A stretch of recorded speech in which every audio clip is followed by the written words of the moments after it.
Hello, Jelie. Hello. Talking to Jelie here from Kickback Couture, which I'm excited to talk to you because as what happens with like YouTube is huge, right? I mean, it's humongous. And I got turned on to you by somebody who was watching my channel and was like, hey, have you heard of the Kickback Couture channel? You totally, like, it'd be so awesome if you had her on. And I hadn't. So I like tuned into your channel and I don't use Reason. So I guess it made Yeah. some sense. But I was like, oh my gosh, but your content is awesome. Like, it's not just like, you don't just have to be a Reason user to like dig your content. I have a bunch of things I already saved that I want to watch later from you because I've been really crazy busy this week. Thank you. But so I'm excited to hear your story, like, because you're doing really cool things on YouTube and I don't know anything about you. And I just think like I'm psyched that you wanted to come talk and just share your story because it's you know what you're doing for sure, which is so cool. Well, I definitely want to thank you for having me on your show. I'm very appreciative. Can you tell us a little bit just about like I don't know how you got to where you are now? I know that's like a big question, right? Yeah, it is. Well, how I got to where I am now, I would say since I was able to speak, I've been saying that I wanted to be a rapper. So whenever somebody asked me, what do you want to be when you grow up? I want to be a rapper. So I would say I wanted to be a rapper. I wanted to be like my dad. My dad was a rapper. He wasn't major or anything like that, but he did rap and he had the drum machine and all the equipment that I didn't know what is, and I still don't know what it is to this day. He probably doesn't know what it is if I ask him. But I wanted to be like my dad, so I was always on the computer, into the computer, playing games.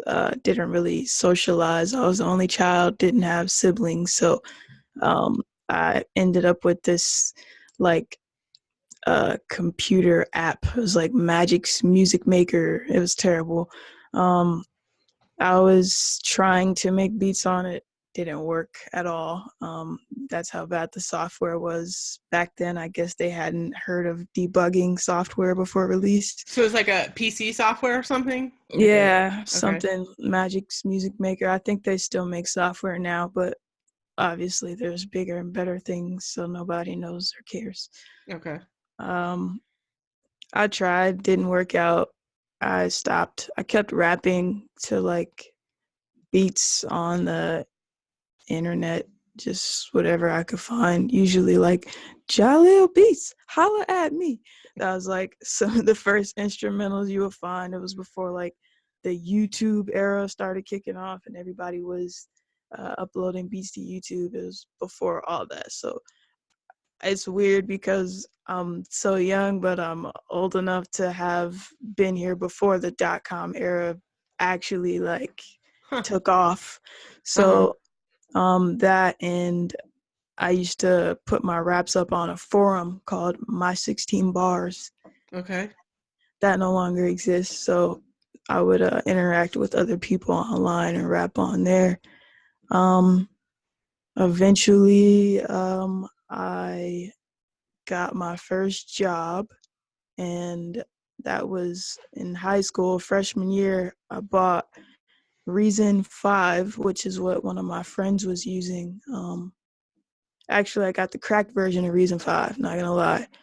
And then I bought Reason 6 when it released. All right. Um, yeah, so I upgraded the right way. Um, and I just started making beats from there, and I'd rap on the beats I made. Um, And now we are in year 2019. That was year 2012. Awesome. And I didn't come across your so do you are you still posting, are you still rapping? Like, or I are you still mostly rap. create? Okay, you do. So you have a Yeah. SoundCloud and all that good stuff. Spotify, Apple Music, Spotify. Tidal, Oh, okay. all of those things I'm on there. And I'm gonna put all your links below, so Dope. anyone watching this right now can go find you. check out your YouTube, your Spotify, all that stuff. And what is the name under which we would find you on those? Jelie. Okay. Jelie. Awesome. Jelie. So you're producing your own music, rapping to your own music. That's really cool. I haven't had the opportunity to meet or talk to anybody doing that yet. Thank you. I know a lot of men do it. Yes. Yeah. Yeah. In the engineering side too. It And happens. so have you, like, you appear to know so much. Like, I caught, like, so you were talking about, like, you had a video the other day or about mastering, like, just, general mastering, like how you learned to master, like, where, I mean, did you go to school, or is this like via YouTube education, or what's your background in trying to, like, learn the craft? My background in learning the craft is very much mixed. I did go to school. I did learn things on the internet, and I did do internships. Okay. I want to say I got my ear for mixing from making beats, Mm-hmm. and just over time, getting better. It just takes time. Once you develop your ear, then you develop that ability to mix and know what sounds good. And from there, I was able to do a few different internships at local hip hop studios. And then I learned what a beat sounds like when it's too bad for a rapper to get on it. So that basically sets the line to what you need to have your beat sound like so that a rapper can get on it. And so yeah, I kind of had a YouTube education before the internships, before I was old enough to do that. I was watching what was out at the time, Beat Generals, but it was all FL Studio stuff, and uh Busy Works Beats when he first uh came out.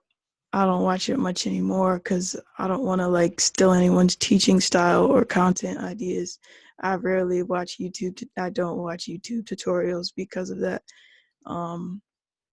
But I did go to college, and I had a very wide array of instructors who actually have in-field and music industry experience. Mm-hmm. My mastering teacher, for example, he was Eminem's engineer for quite some time during his D12 days and the beginning of Slim Shady. Mm-hmm. So that's Lauren. I can't pronounce his last name, so I'm not gonna try. I had Jeff Merkel. He does like tons of surround sound and builds his own speakers, and I definitely did learn from school, but I want to say most of what I learned was outside of school, and in school was just like justifying that I knew the right things. Like you're there waiting for them to tell you a secret, but there's no secret, which is what people usually think mixing and mastering is. They're waiting for you to tell them some magical secret about what mixing and mastering is, and it's literally what you're telling them. There's nothing else to it. There's techniques and Right. other ways things people do things, but it's all the same thing. EQ, compression. There's nothing that you haven't heard of that exists. There's not some secret plugin that does something secretive and magical that just makes everything work, unless you just want to drop it in lander and wish for the best. That's what I do. Yeah. I wish for the best. Leap of faith. And yeah, I mean, which, like, it's so interesting to me because, like, it's really, when you think about it, people get frustrated because, like you were saying, you've really, like, honed these skills, like, years and years and years of doing, and I mean, then schooling, YouTube, and just other, voices you've had around you. But, like, at the end of the day, like, really the biggest thing is just doing it over and over and over, year and Definitely. years and years. Like a sport, the great basketball players and golfers and like anything you can think of. It's really just continually making beats after beats after beats and figuring out what works and what doesn't and training your ears. And I love hearing this from you because I think it's like just so important for so many people to hear who get frustrated when it's like you're not, like they're not going to be where 1 year into it, they're not going to be where you are. It's just not, it's not going to happen. It's dedication, it's time, it's, just really committing yourself to the process. I mean, this is what I'm getting, from you. Basically, yeah. That's it. That's awesome. And you stuck with Reason. So you're still with Reason. So you started with Reason. So we heard the story. You started with Reason and you've been with it. And I know there was like a big upgrade. I don't know much about Reason, but I remember hearing there was a big upgrade like over the summer. Something like a new version came out and people were really excited. What do you use? A little bit of everything. I've been using so I was using like Ableton for years because I started the whole journey, like I was a DJ for many, many years. So I used to do mix shows and I would do my mix show track outs in Ableton for the mix shows. I mean, that was just the easiest way to do it. But then when I started and I tried producing in Ableton, but just like, this was many, many years ago, 10 years ago. Just had a tough time. So I tried a few things, but just like never got past anything until probably about a year ago when I started diving back in. And so using Ableton, Machine, and Studio One. So those are the things that I've been using now. Yeah, definitely. Have been using Ableton. I took a class on Ableton and I use Ableton to test plugins because Reason can't it's not compatible with VST3 or AU. Okay. So if I'm developing anything, I have to test it in Ableton, which is kind of really, it sucks. But I did learn how to make beats watching FL Studio tutorials, if I'm going to be 100% honest. So if anyone watches me make a beat, it seems like I'm mirroring like an FL Studio workflow, give or take, because that's the workflow that I watched and that's how I learned. So that's why I use the certain tools that I use to formulate my beats, which is different than what everybody else might do because everybody else learned a different way. So isn't it so interesting though that because everyone obsesses over about like, I don't know what DAW you're using, what plugin you're using, what you're using, and really like at the end of the day, like it's obviously you want to use one of the major DAWs because there'll be certain limitations if you don't. But really, like the fact that you're able to watch like FL Studio tutorials, and I watch people on YouTube to learn things, and they're not using the same DAW I'm working in, but you're able to gain something, to gain knowledge, to gain skills, to see somebody's workflow, like how they approach something. Like there's so much value in that, and that's what I want to emphasize here because like I like literally looking at all the titles of your videos.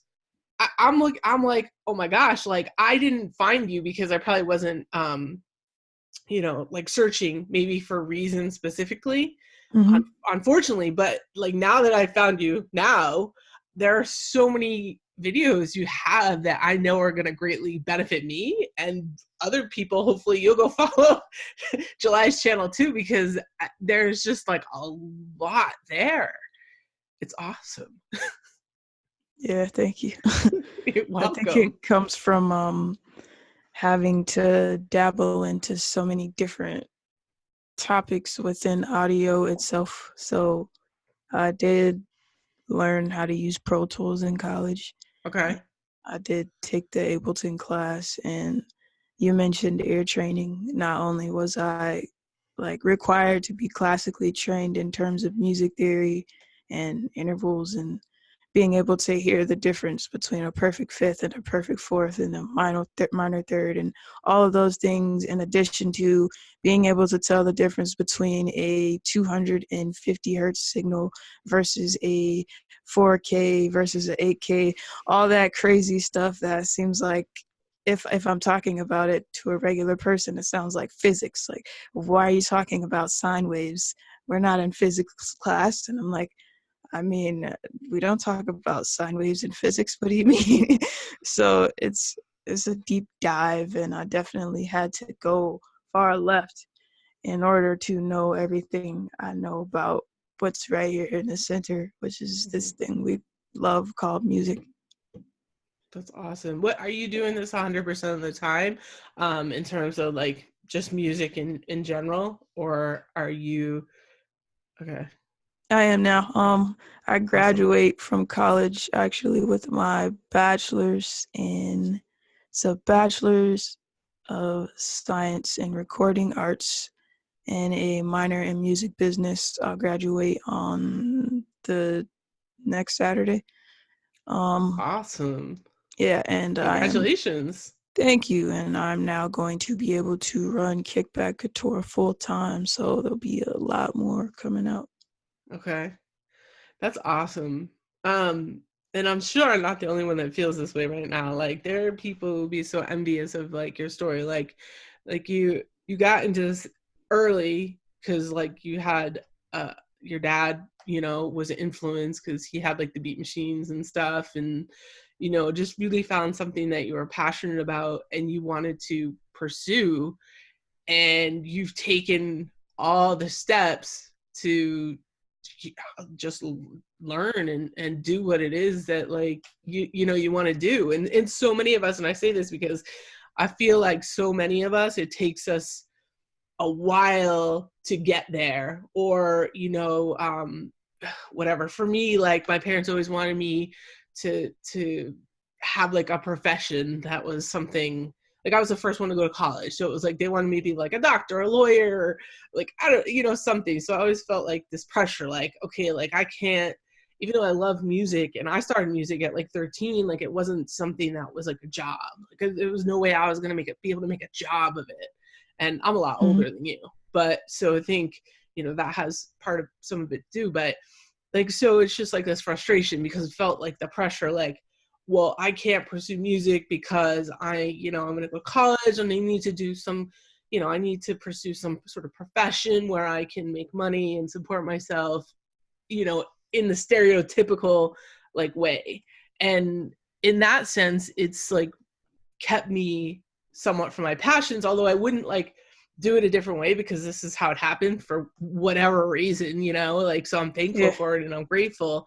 But I think a lot of people are in my position where then you come back to it later in life because you're like, you just keep coming back to it, and like you're sitting at your day job and you're just thinking about it. You're like, oh my God, imagine if I was doing that all day. So I just feel like that's so awesome that you, this is your journey. Like that's so cool. That's just my comment. I just, it doesn't need a response from you. I mean, you know, I mean, I can respond. I think the stigma definitely still exists that music isn't like a viable option because our mhm, elders that believe that are still alive. And yeah. I can say that I did get that same response, like, why don't you do computer science or be a lawyer or doctor? And I'm like, what? And I'll always remember one of my professors from freshman year, his name was Sean McGowan. He taught me theory 1 and theory 2, music theory. And he said, the good thing about being a music major is that nobody's here because they don't want to be. Everybody that's here wants to be here. That's Now, smart. you're going to have your parents who are probably like, why are you doing music? Why are you pursuing music? That's not a real thing. And you can obviously prove them wrong in this day and age. I mean, they still won't get it, but I mean, if you show them the money, then they'll shut up. Yeah. Not that it's about money, but that's how they view it, as in terms of security and a job and working. They want you to be comfortable and be able to support yourself. Yeah. Yes, basically. Huh. Yeah, that's so funny. Yeah, it's tough. I'm glad that you added that because it is, I mean, things have changed, but not as much probably as I'd like to think. Because I probably come with a perspective of having like gone through all these pieces and just sort of how like I am with my kids now, who are only, my oldest are like 5.5, but just like wanting to nurture, what they're into and expose them to as many things as I can. And yeah, it's really interesting. It is tough, but I feel like, and you said, like it's your elders, right? But like as a whole, like, across like your peers or people a little bit older than your peers, it feels like there is more support for like really just pursuing stuff that, something that you're passionate about, something that you enjoy doing every day, versus putting yourself in a place where you hate your life every day, like I just think it's like for your well-being, it seems like. Yeah, but they also are elders. They did not talk about their feelings or deal with anything. We're also in a different day and age now, so I think it's probably also, I think it's really interesting too, because I've seen this, man. I bet it's also like influenced somewhat by geography, race, nationality, even across like from the US to like another country, people who are watching this in Australia. Like there's just so many varying factors depending on where you are too. true. So interesting stuff. All right, so let's dig in a little bit more. What are you like? What's your favorite VST right now? Or any like either like effect, instrument? I don't know. Any? I don't know. What's your Favorite. go-to? What are some of your go-tos? Like I don't know Reason as much because there's a lot of stuff baked into Reason that's so powerful, and I'm I not mean, familiar with it.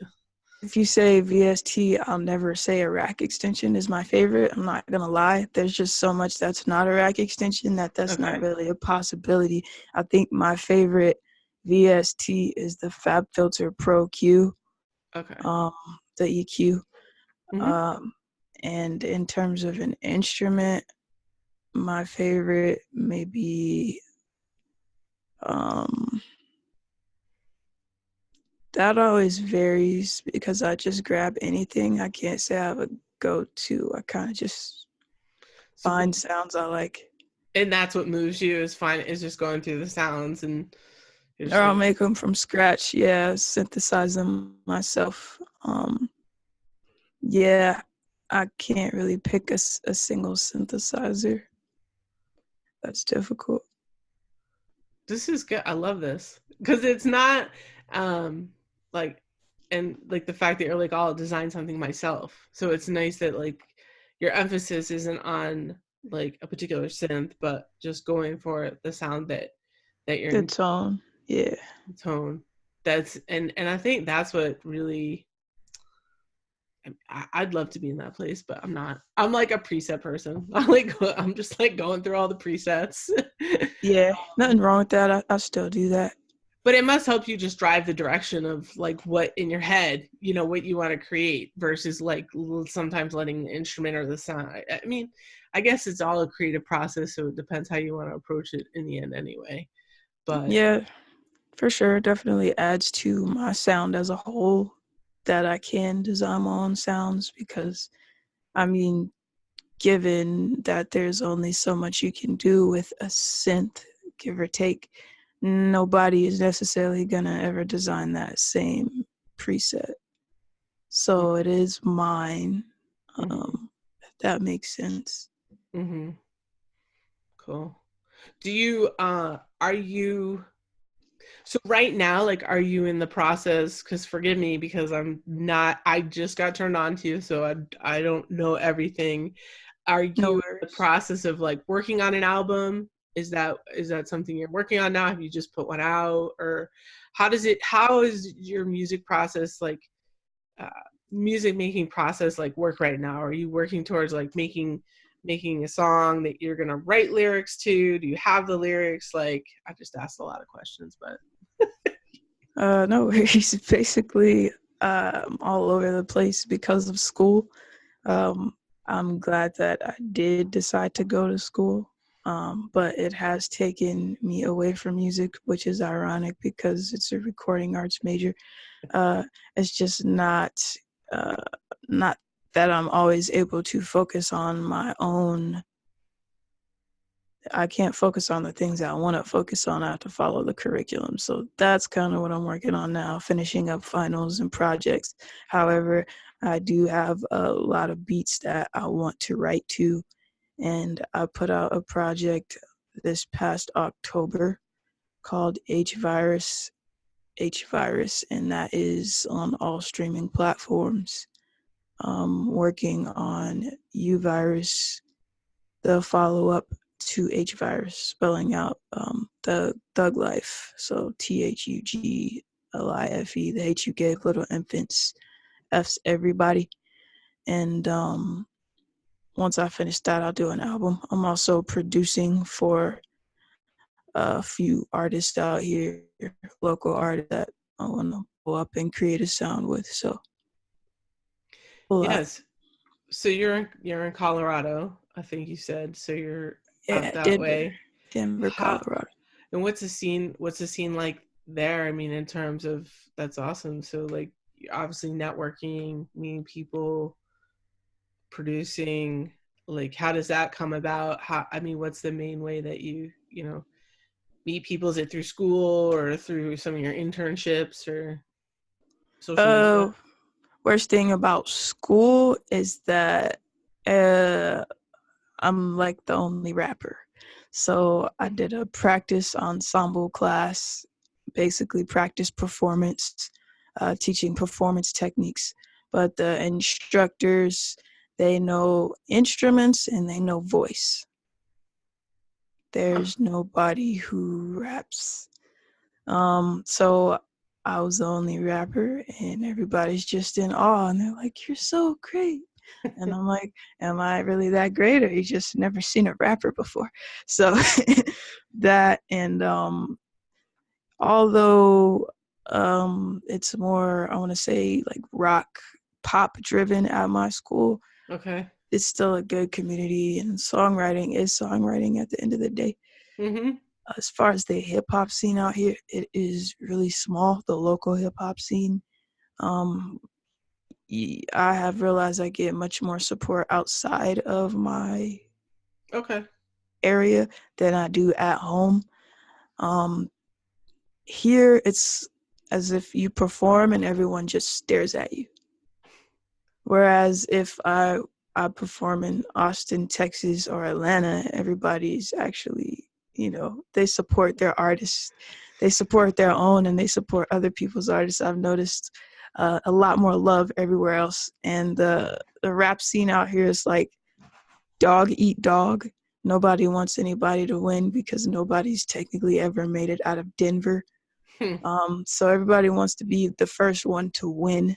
Hmm. Nobody wants to help anybody. People step on each other. Stinks.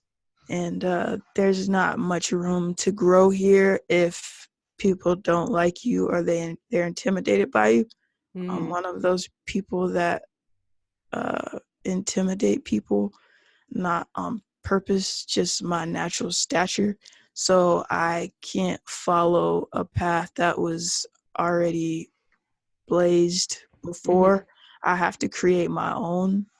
Therefore, uh, there's only so far I can go until I hit a level where there's somebody that feels threatened because I'm a female or Mm-hmm. because they're also a female and they're territorial, whatever the Mm. case may be. Uh, it's a rabbit hole. Yeah. So when you're working, if you're seeing you're working with some other people, producing, those artists are not in the Denver area, or They are. okay, I'm working with Ray Reed. He's actually one of the bigger artists out here, okay, local wise. It's really weird because we can have like an independent artist like Tech Nine come out here and sell out, but hmm. those same fans, that same amount of fans wouldn't show up to like any local Huh. anything. So it's definitely it makes sense, but it's weird. Yeah, frustrating. I can see. Yeah.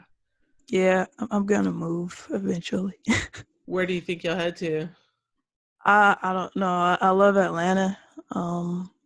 The East Coast is cool. I don't know how long I could stay. It might be too fast paced for me. Um, I have a stereotype about Colorado. I've never been there, but what's your it's just stereotype? Cowboys and I don't weed. know. People just, I mean, my stereotype is just like just chill, earthy, like people, like down to earth people, like not necessarily hippies, but like I don't know, just Not down to earth for sure. If you okay. say hi to That's somebody, it's like, "Why are you talking to me?" It's really not like so. It's a definitely different not the vibe, plane in Atlanta. huh? Yeah, That's so. I've never yeah. been there, so like I said, like this is all just a stereotype in my mind, and I think of like really rich people like skiing, so that's part of what my stereotype is The like. mountains, sure, but most of us have never been to the mountains in Okay, Denver. We've been city people all of our lives, and we don't do uh, white people stuff all the time. So and like I said, give or take, it depends on how cultured we are. these are all true stereotypes, having never been there. Like, how diverse even is Denver? So, Yeah, no worries. Eh, Um, it's diverse yet segregated. huh. Gentrification plays a big part in our communities. I want to say the community that I'm in, when before I was born, it was black for the majority. And when I was born, it transitioned into being Hispanic. And now it has transitioned into being Hispanic and white. Mm-hmm. And uh, mostly a lot of parts are just white. They tore everything down, kept the buildings, rebuilt the inside, and basically just gentrification among the project areas where there was a lot of gang activity and high populations of colored people.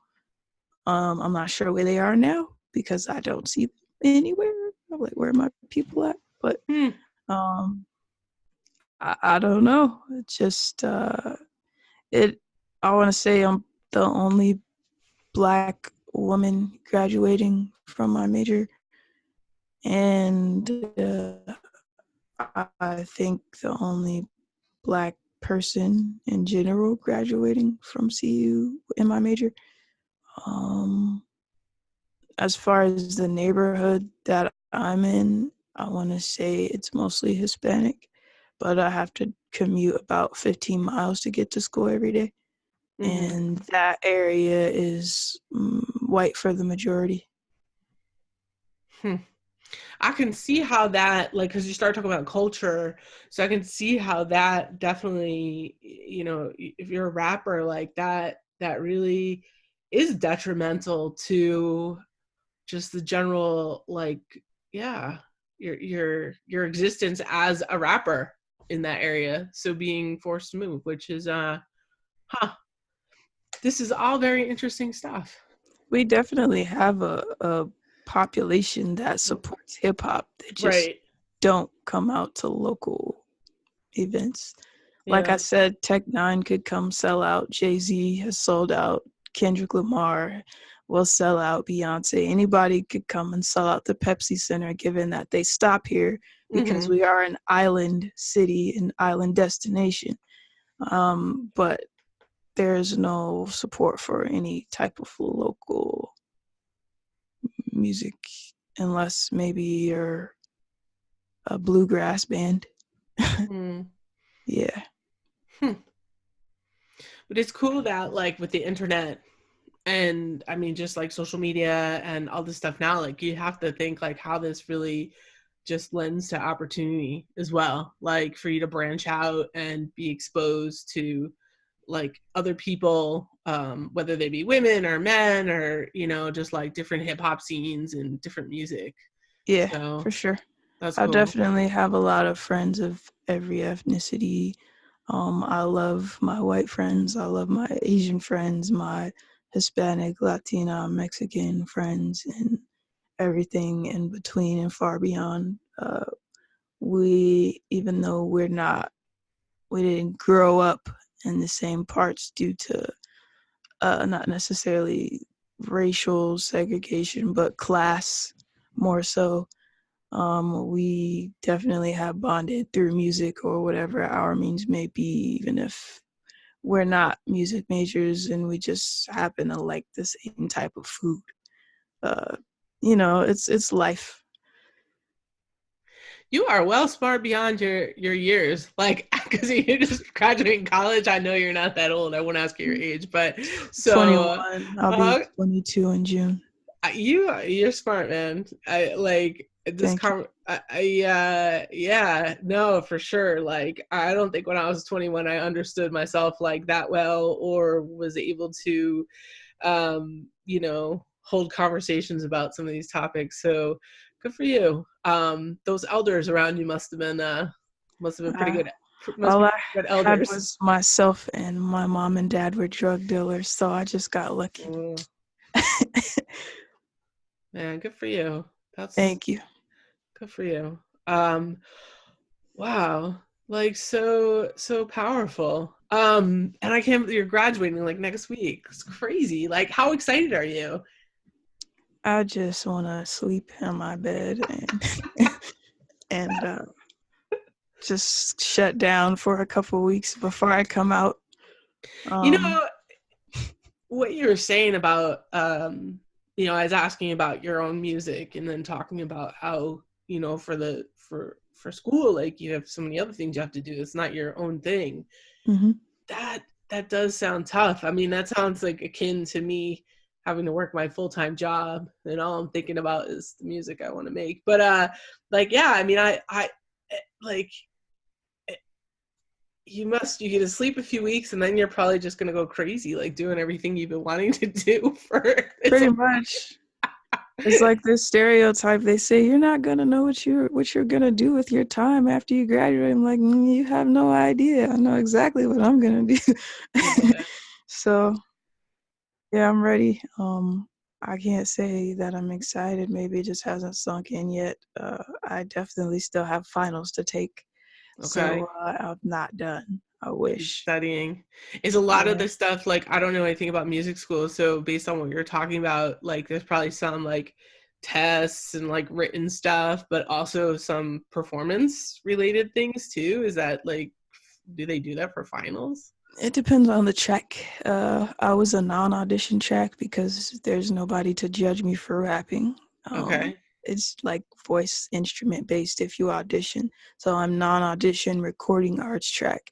So I'm required to take audio production classes as in recording techniques, setting up mics, miking drums, miking guitars, miking a saxophone, things like that, and knowing the basics of physics, sine waves, how sound travels, bass, high frequencies, things like that, all the way up to, like I said, knowing frequencies and hertz and Mm-hmm. ranges certain sounds fall, back to mastering best practices, mixing best practices, the differences in DAWs, how a DAW works, commercial electronic music production itself as a topic, uh, withdrawing that from the concept of a DAW back to, um, I don't know, what was the question?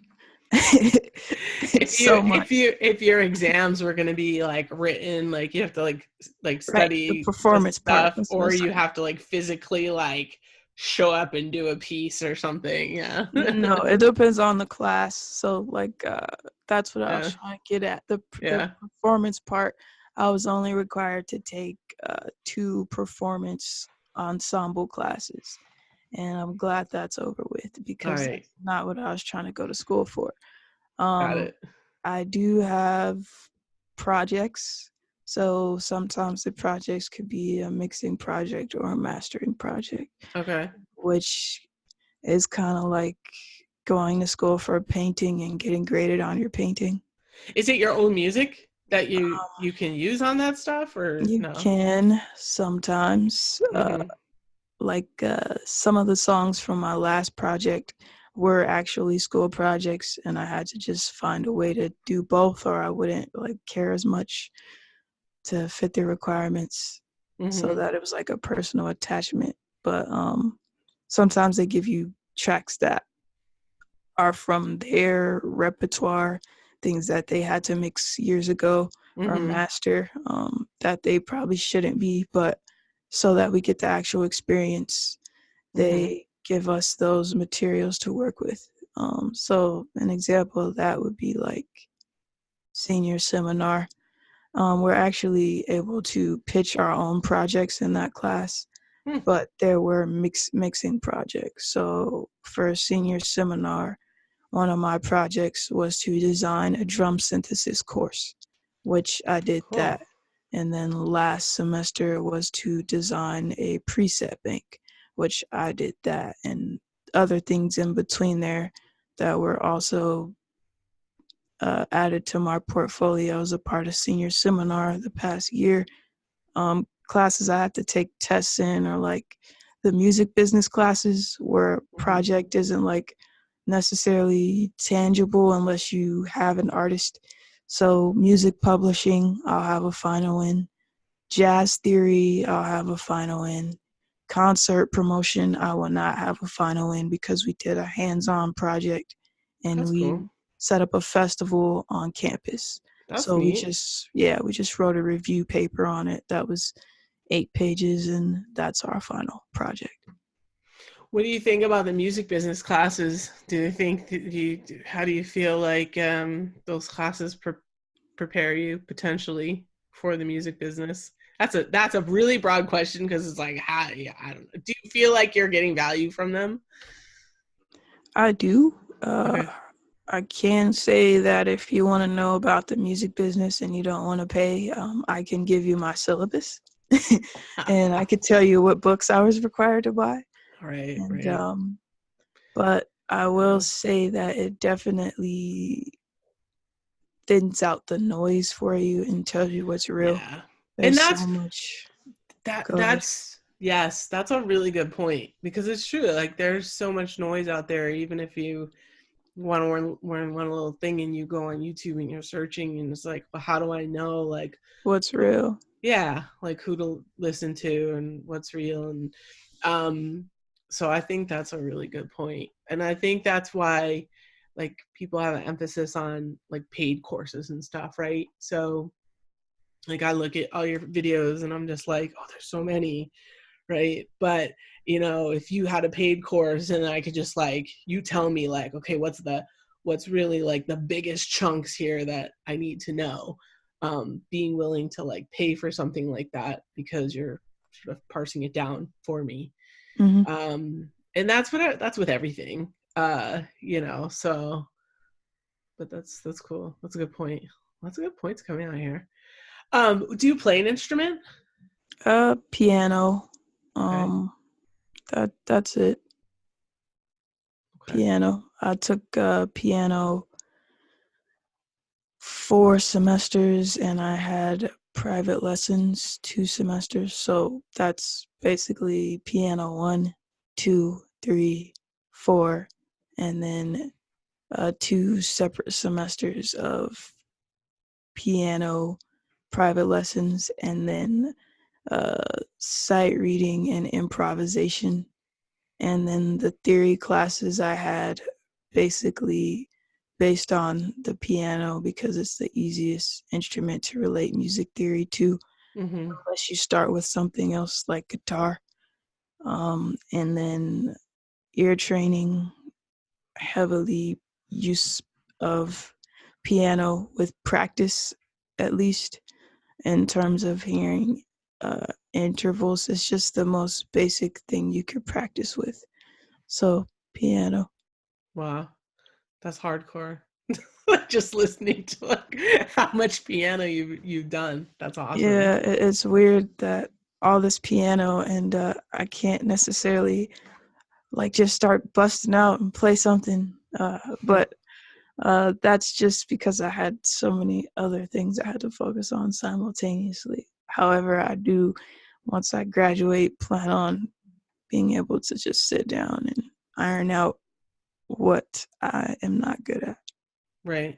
So like when you're creating though, and that's what's so interesting about this. Like I think for me, like I was always hitting my head against the wall, thinking I needed to be able to play piano, I needed to understand theory, I needed to know this, I needed to know that before I could actually even consider like you know, making a song in a DAW. And so like that was just like and this is going to sound so stupid. And I'm going to say this because somebody else may be in this position. I think back to it and I'm like, well, what the heck? Why didn't I just play around with the piano roll and just like see what sounded good, you know? Yeah. Like even if I didn't know what the heck I was doing. And I don't know what it was. There was just this block, right? I didn't do that, you know? And I wasn't watching FL Studio videos to see that that's how the rest of the world was doing it. Mm-hmm. You know, so I wasn't on to that. So were you like prior to taking all this piano stuff, like what was your way of like creating? I mean, you know, creating your songs, creating your melodies, chords, and like, I'm guessing I might know the answer based on some, but I mean, yeah, how would you go about like creating a song before you took all these piano classes? Well, first I will say that it is common practice to think you have to do X to get to Z. Mm-hmm. But there's always gonna be that. I remember I wanted to start making beats and someone said, well, that's gonna take time. Well, duh. It's gonna take time for me to learn how to make beats, but it crosses out me having to wait for someone else.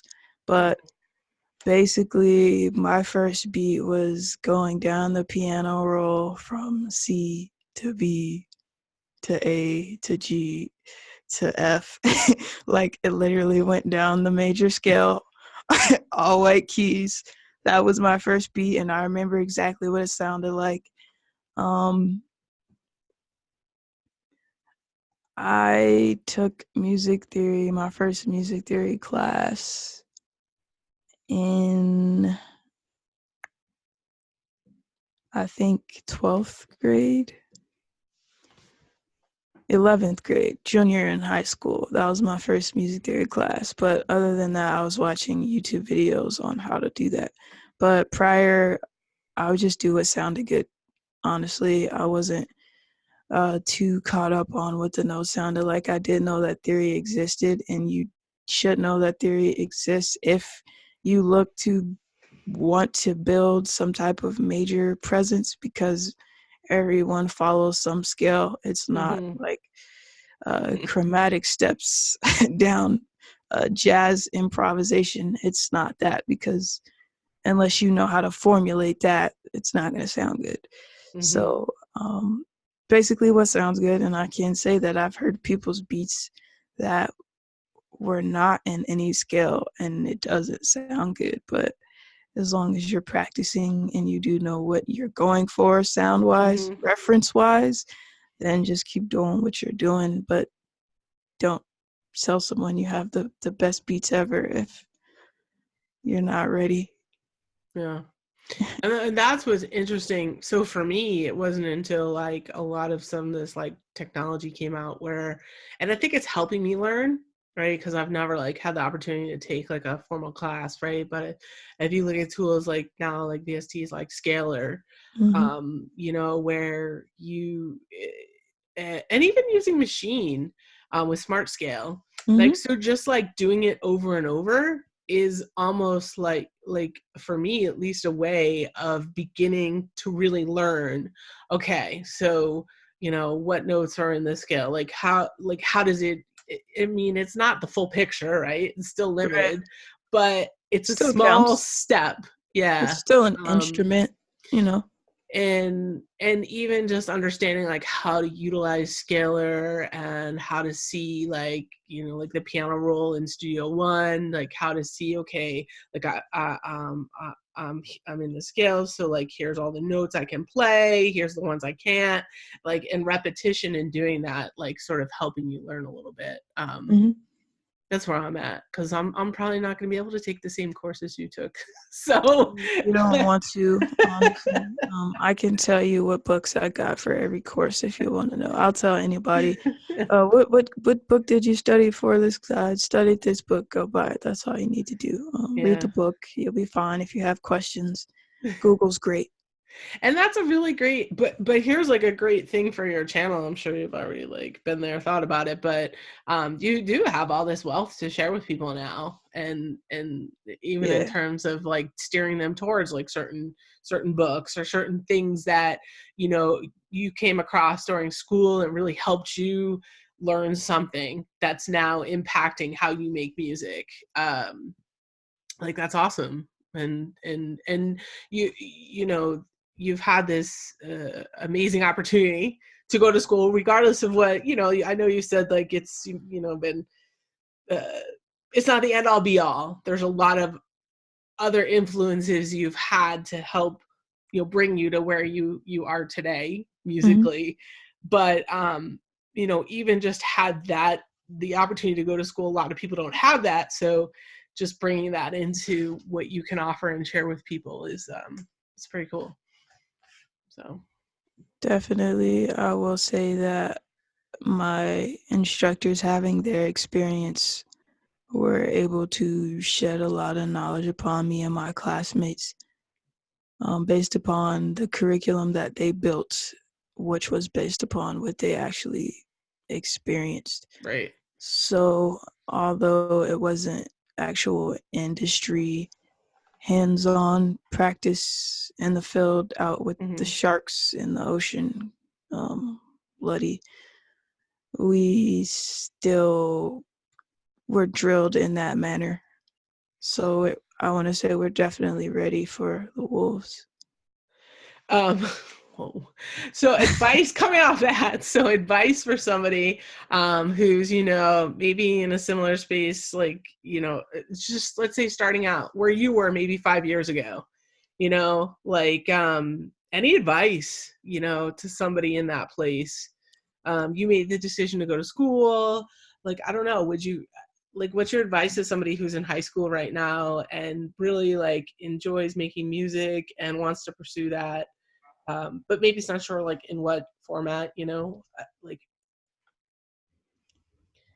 5 years ago, I was 16 going on 17, or 17 going on 8, whatever.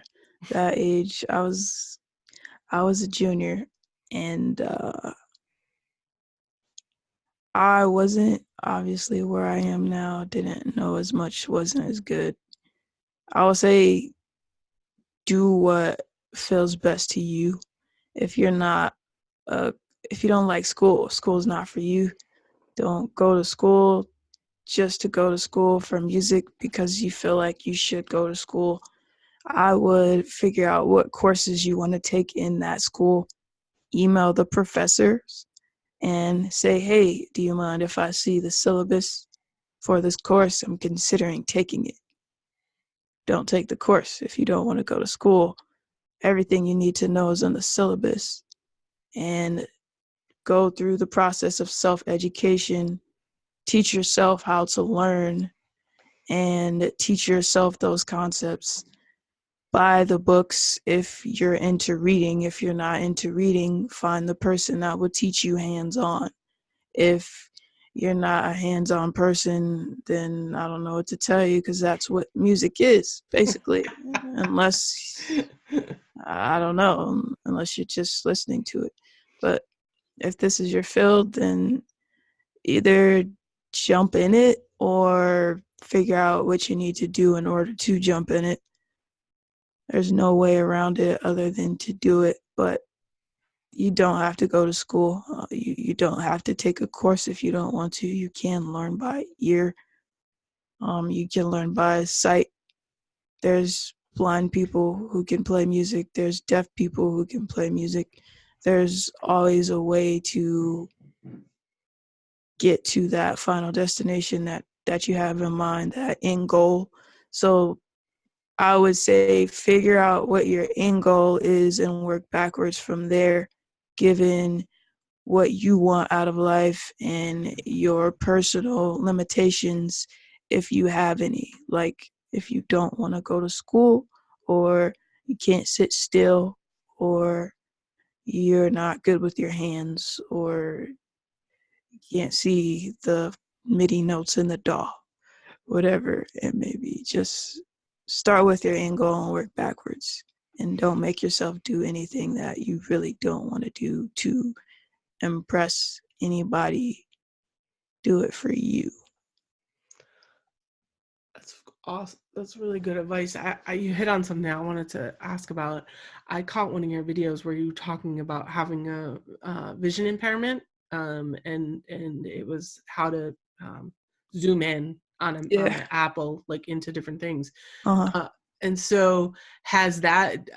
I mean, the vision impairment hasn't. Does it? I mean, does it come into play, or are you able to get past it?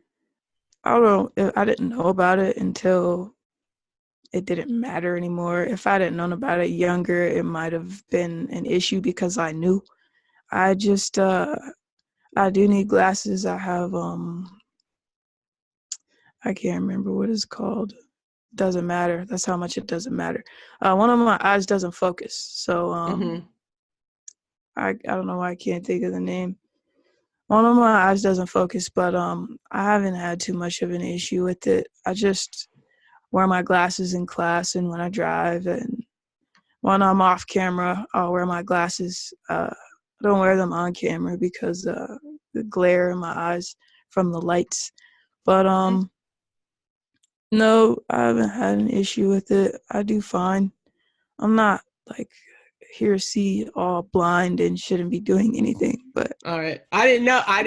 I mean, that was a good video. I was like, I'm getting old, so I can't. I mean, I wear glasses, but I even can't see, some of the things that well. And like, yeah, like I got this new Mac, and like the resolution, it's it's things technology. get tiny.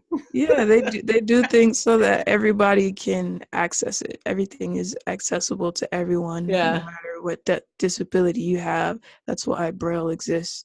That's why there's a zoom function. That was a good video. Text bigger. Yeah. That was definitely a good video for people. Thank you. And I love how you say that, like, you just like stay in your own lane and don't watch other YouTube, it's true. I don't want to hear it. They influence you, or you get caught up in the BS, you stole my or topic. You're like wasting time. It's like, it's tough. I feel like I'm wasting time a lot of times when I listen to stuff. Like, so like I'll try to like watch the videos that like I can just listen to. Podcasts. Yeah. Like this one. Yeah. Yeah, it makes it easy. So I just two more things, because I know we're closing in on like an hour. But like, what keeps you going? What keeps you motivated? You've had this stint in school, you're almost done.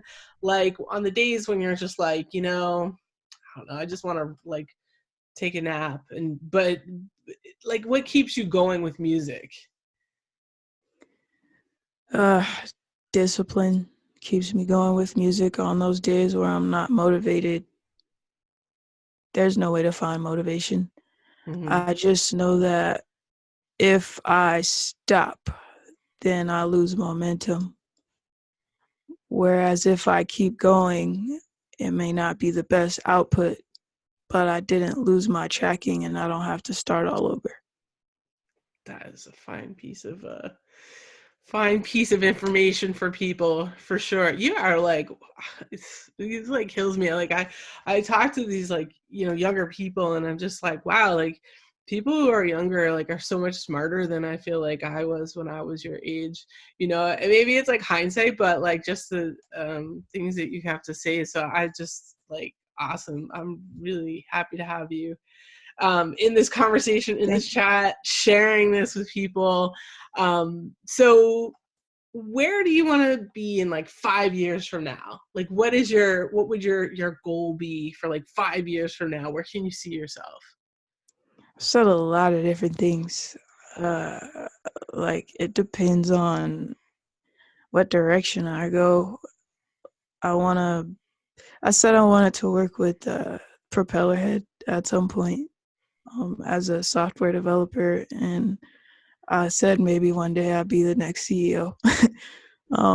They call me the Queen of Reason. I didn't pick that name. I think one of my subscribers did, and then they just ran with it. I said that and thought about reaching out to Elk, which they work with Propellerhead in Sweden. Mm-hmm. And then I also said I want to sell out the Madison Square Garden as a rapper. And I also said that I want to produce one of the biggest albums. Or I don't care too much about awards and Grammys, but I'm sure that would come with it. I just want to be able to make a good living and support myself and my family off of music, but be able to touch millions, if not billions, in the process, whether that be through the means of rapping or teaching through YouTube tutorials or whatever the next platform is. I just want to be able to explore my passions. So I can't necessarily say I know exactly where I want to be, but I do know that I always want to be passionate. Yeah. And you're so young, you can actually do all of those things. Like, you know, all of those things fit together. Wow, thank you so much for taking the time tonight to talk to me. I really appreciate it. I think that like I said, I've said this a few times, but there's so many different stories and there's so many different journeys and people from so many different backgrounds who are all women who just sharing your story and becoming visible for other women to just see how you got into music, what you're doing in music, what you want to do. Really cool. And to be able, like, behind your videos too, like to get to know you, you know, personally a bit more. Thanks. I really appreciate this time. Thank you for having me. And like I said, I'm going to put all your links down below so people can go find you on YouTube, find your music, and follow you, because I'm excited to see where you are 5 years from now. Yeah, me too. Very good. I mean, just think of where the past 5 years, what you've done. And that's what's so amazing. Like 5 years, it's just like so much can happen in 5 years. Right. You had said you were a junior or sophomore, junior, you know, just, well, and look at you now, you're going to be graduating college. So it's crazy. About time.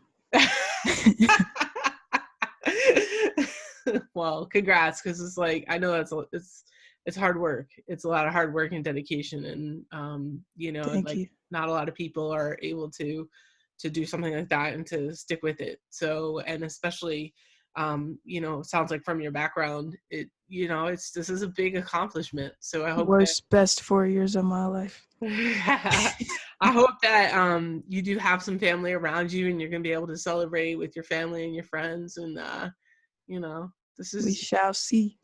It's an amazing point in your life. So, but yet again, like you said, like it's a stepping stone for like the next, you know, all the next big things that'll come. So very cool.